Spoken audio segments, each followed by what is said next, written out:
Buenos dias, Godulans. What's going on? So I woke up to some like inspiring news this morning. I would say there's a lady in Dallas, and she owns a hair salon named Salon a la Mode. And you know, it's too bad I don't live in the area. I'm like 3 hours away, so I would definitely go by and give her some love if I were close. But if you're in the Dallas area, go give her some love, or go get like a haircut or something done, because she's, you know, she has the courage to stand up for her God-given right to work. And you know, there's a news report that was on, and she, you know, they were like, she's openly defying orders. Ooh, like they're making her sound like she's, you know, she's a criminal or something, right? Like we're making people feel guilty, yet we like for doing something that it's their right to do. So, and another thing that kind of pissed me off was, you know, the anchor people or the reporters were they interviewed another salon owner, and she was like, well, it's not fair that she should be punished because she's defying order. How about it's not fair that you're such a flipping coward? Why don't you go support your sister? Why don't you go support your fellow American? Stop being such a coward, right?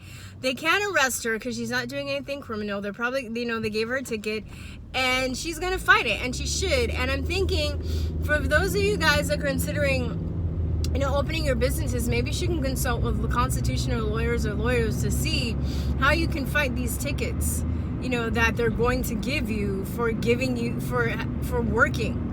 Because these little like stimulus packages aren't going to cut it. You know, people have family and people to feed. And you know, I was watching the Don Lemon thing where he was like going off on people saying how selfish they were because they want a haircut. Okay, first of all, motherfucker, you have a job, okay? So you're getting paid, you're doing your stuff. How dare you tell people that they can't go and support their families, right? And it's just like, you know, there's so many agendas going on with this fake pandemic that it's so like, you know, what another one I just thought of is small businesses. How, you know, how like all these corporate people are going to get bailed out and these small businesses are going to suffer, right? So that's just another way too to like, you know, cut out the middleman and you know make these small businesses go under, so then we're reliant on these corporate assholes. Fuck this shit. I'm so happy for her. If this video ever reaches you, girl, I'm giving you kisses and hugs, you know, all over, because you know, it takes a lot of courage to do that, and you're well within your right to do so, and you have my mental and emotional and spiritual support.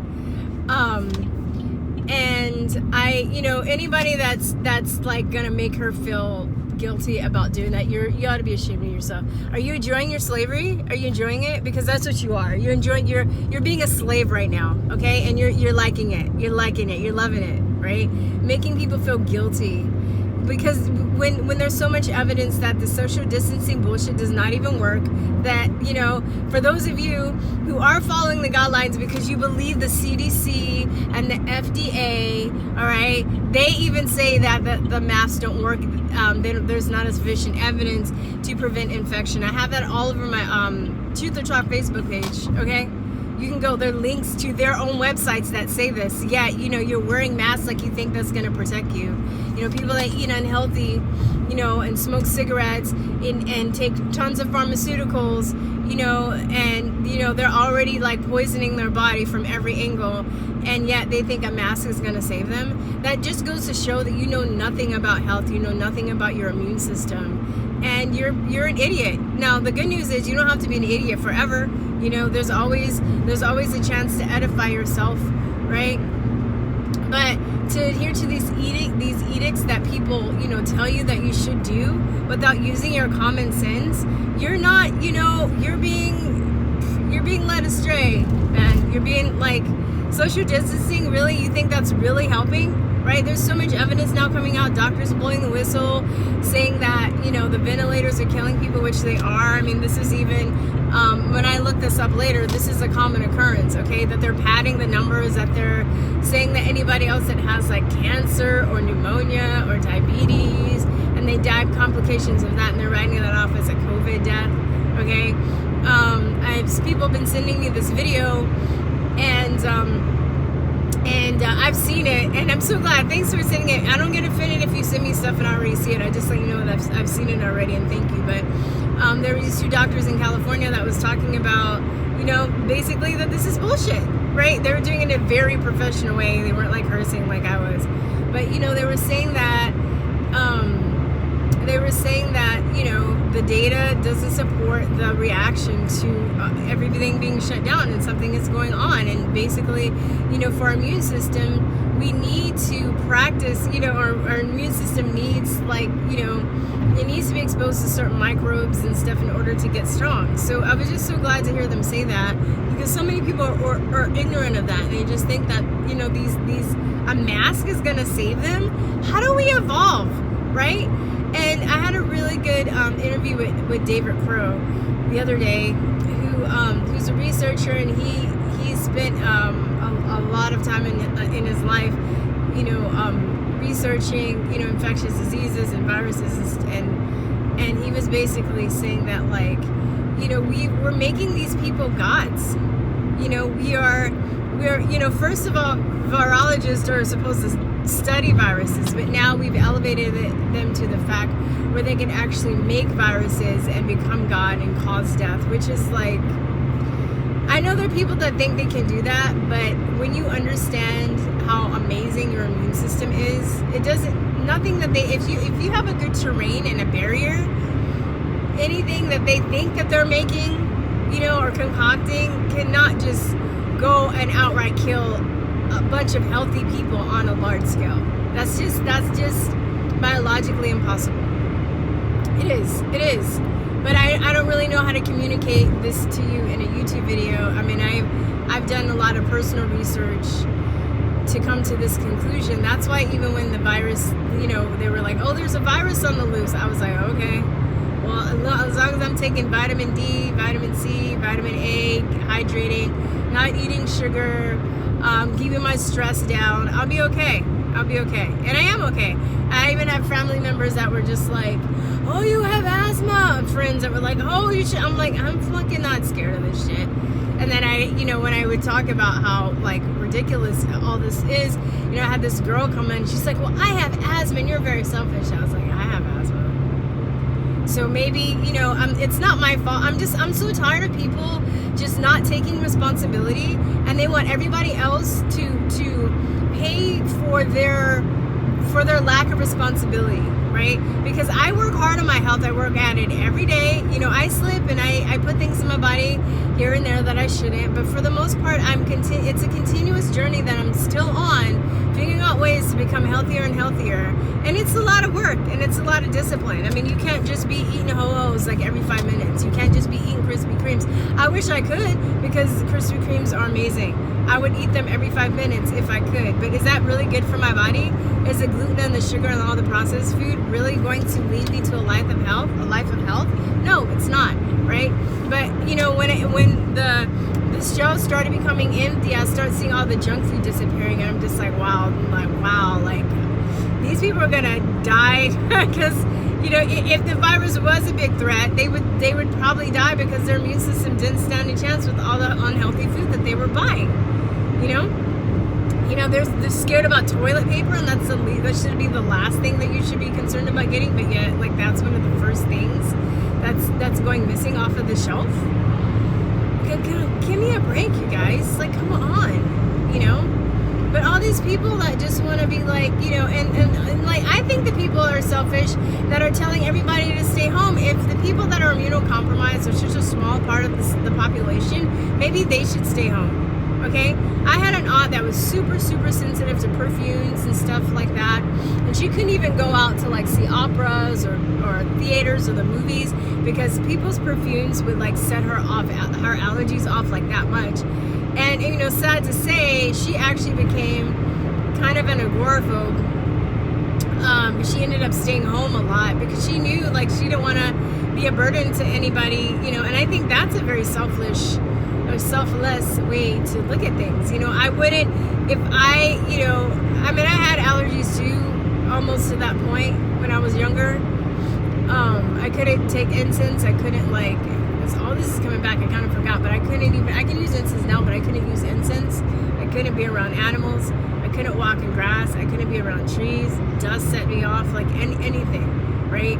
So, but I never, you know, I never was like, oh, you know, trying to make other people feel bad for it. You know, if you're that sensitive and you're that sick, then there's some work that you need to do on yourself. Like, and and it probably involves stepping outside of the allopathic industry, because it, you know, they're the third leading cause of death. And even now, you know, they're killing people with these ventilators. Not purposely, okay? I know that people are not purposely murdering people, but it's like, if this, then do that. There's no critical thinking skills. They're just taught to memorize and regurgitate information. And the doctors and nurses that actually step out and talk about or use their critical thinking skills to actually problem solve, they're very rare. That means that they've escaped the programming, right? So, you know, unfortunately, you know, when I saw that fake parade that they were putting on the other day for the hospital workers, when I've been to that exact hospital, I go a few times a week, and I know that they're not overrun by coronavirus patients. I'm like, they're really not heroes. Like, why are they parading? They're parading for nothing. And in fact, a lot of these people are doing the opposite, unwittingly. I'm gonna say unwittingly. I think most of the people don't, you know, I'm not saying that they're intentionally murdering people, but they're murdering people by their methods and by what they're taught to do. And it's really sad. And if you have anybody that is, oh, you know what, I'm gonna put this I'll put this video in the links if they haven't removed it yet.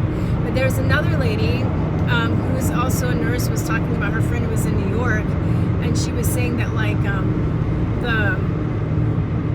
her friend was in New York, and she was saying that, like, the methods by what they're using by thinking that they're helping people are actually killing people. And she's scared to come out and say anything because she's probably afraid for her job, for her life, you know?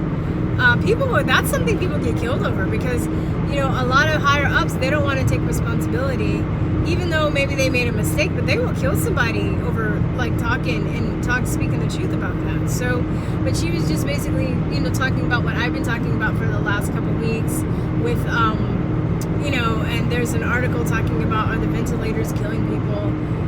And then David Crow interview, he talks about that, and how I had no idea what a horrible process it was. I had a subscriber tell me that I guess her child had a sports injury, and they put him on an intubator or a ventilator, and he almost died just from that, you know. So it's like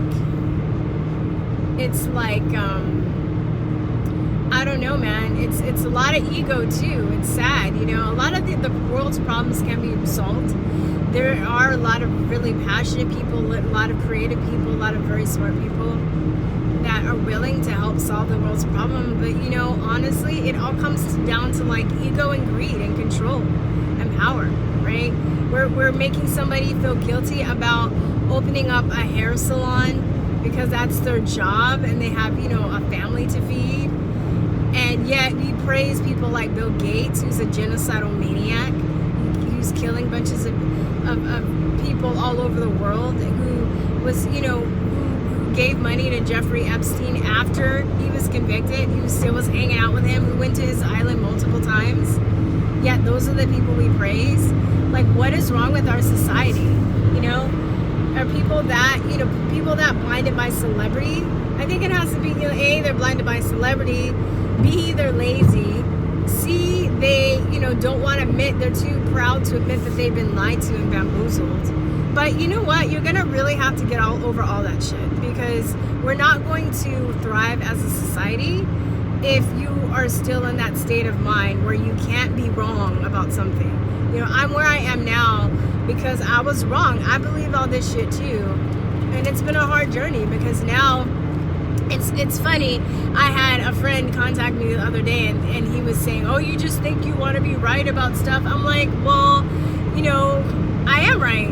And I know why. I don't just, you know, I do my own investigations. I ask questions. I don't just listen to sound bites, right? He didn't have, and by the way, he didn't have any any answers to any of the arguments that I was talking about, you know, about the data and the incubators and stuff. He couldn't find that. He was just emotionally, you know, triggered, and he wanted to tell me what he thought. And when I asked him about certain things, like, he didn't even know what I was talking about. I'm like, oh, okay, yeah, real typical, right? Very typical. But you're gonna have to get over your fucking ego, and you're gonna have to get over, you know, the fact that you've been lied to. And you know, the good news is most people are good. The good news is there's more of us than there are of the small percentage of people who actually are benefiting from the suffering of human beings. There's a small percentage. And once people are starting, you know, wake up, which they are starting to, I really believe that the world needed an event like this in order to see what was going on.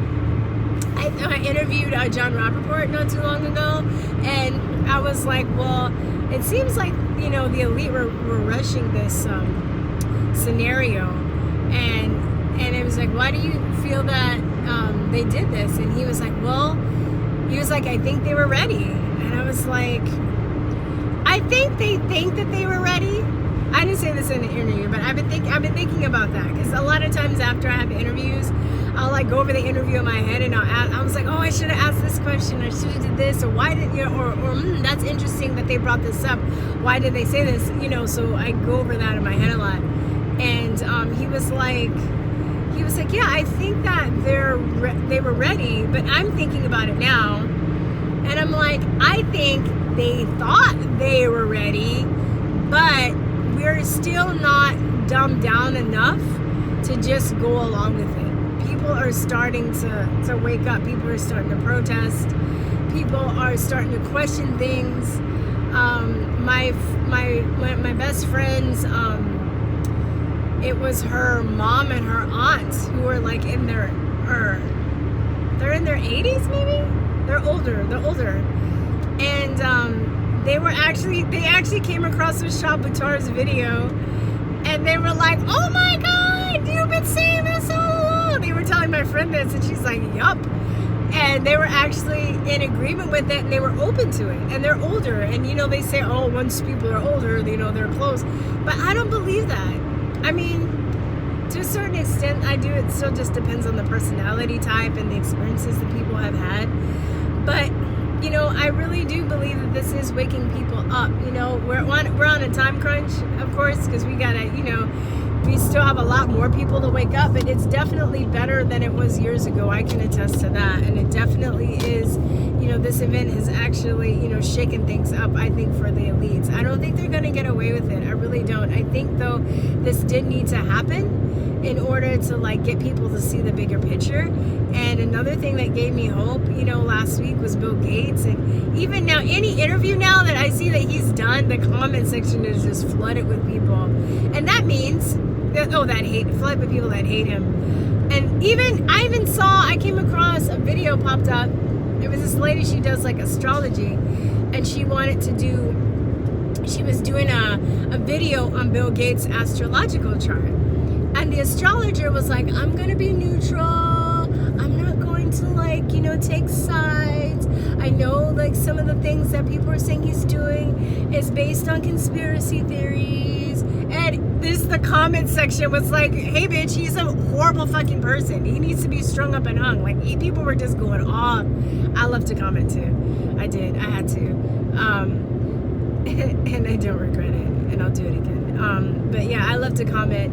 And just so any comment section now when people are talking about Bill Gates, most of them so far, I guess there could be exceptions, they're all just hating on him and saying how evil he is. And you know, and I even read one, I forgot where it was like a YouTube video, or I think it was a YouTube video. I was reading one, and this guy was like, oh, well, what has Bill Gates done? And then they listed a bunch of links and stuff. And I went back to that same video like a day or so later, and the guy was like, oh my God, he's a terrible person. So I would even say, you know, people that say that, oh, we're not, what am I trying to say? We're not making progress, whatever. No, do people read the comments? There are a lot of people that don't respond, that read the comments. I was one of those people before I started getting actively involved. But a lot of you're affecting people that aren't even actively participating because people read. This is why they have to censor stuff. Okay, I keep bringing up this the World Health Organization conference on vaccine safety they had a few months ago, and how they were talking about that the anti-vaxxers were changing people 500 to 1. So one people, pro-vaxxers get one person and or convert one person, people in the middle, right? And then the anti-vaxxers convert 500 people. But I'm sure that it's happening in other areas other than vaccines. That's just what I saw from their own data, because they have the data. They have access to the Facebook, technocrats and Instagram and all the social media stuff. But this is why the reaction is, oh, they can't counter it with their own information. They can't have a debate that will lead to a resolution. They actually have to censor people. They have to create fake news stories. They have to pad numbers. They have to lie on death certificates. And in a sense, that means they're losing.